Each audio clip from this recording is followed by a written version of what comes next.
So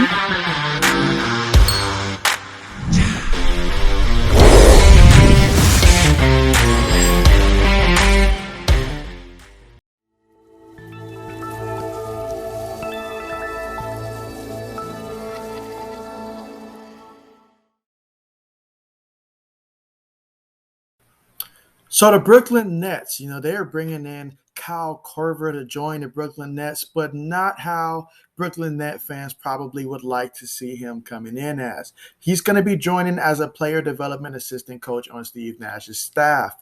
And so, I mean, that's great for him, but I'm sure that Brooklyn fans, I'm got to be pretty sure that they would prefer that he'd actually be suiting up for them in terms of just, another outside shooter. I mean, he's exactly what Brooklyn can use this upcoming season. What better way to help space out the court and stuff like that with the three all-stars that they already have on their team. They add a guy like Kyle Korver who can spot up and shoot. I mean, that's absolutely fantastic.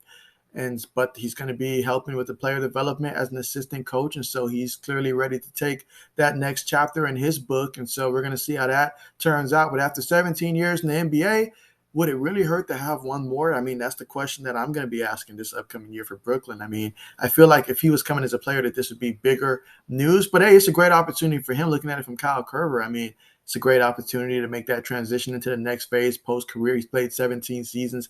I mean, he's another one of those guys. I talked about Andre Iguodala earlier in the offseason, but he's another one of those guys that, has some Allen Iverson ties back with the 76ers back in the day, in which he did play with Allen Iverson and company. So, yeah, it's about that time, I guess, to start thinking about retirement. But I really felt that if you're going to go to Brooklyn, it would have been one more year as a player. But that's just me personally. I want to hear from you guys. How do you feel about this signing right here?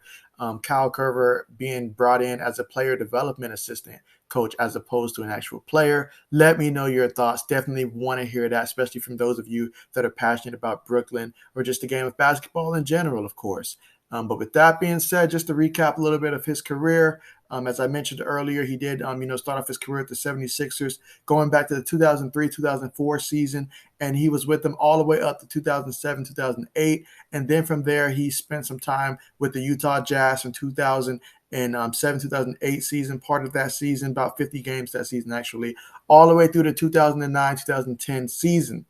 And then from there, he went to play in Chicago for 2 seasons, from the 2010-2011 year to 2011-2012. And then he spent some time in Atlanta from 2012-2013 all the way through to 2016-2017, part of that season. Also spent some time in Cleveland that year. And then in 2017-2018 also was in Cleveland as well. And his final year in Cleveland for a couple games was the 2018-2019 season before going back to Utah for about 54 games. And then the 2019-2020 season, he was with Milwaukee. And so, yeah, there you have it. And so now he's going to be making a return as a player that's going to be as a coach as opposed to a player this upcoming season. So that's definitely going to be a different aspect for him.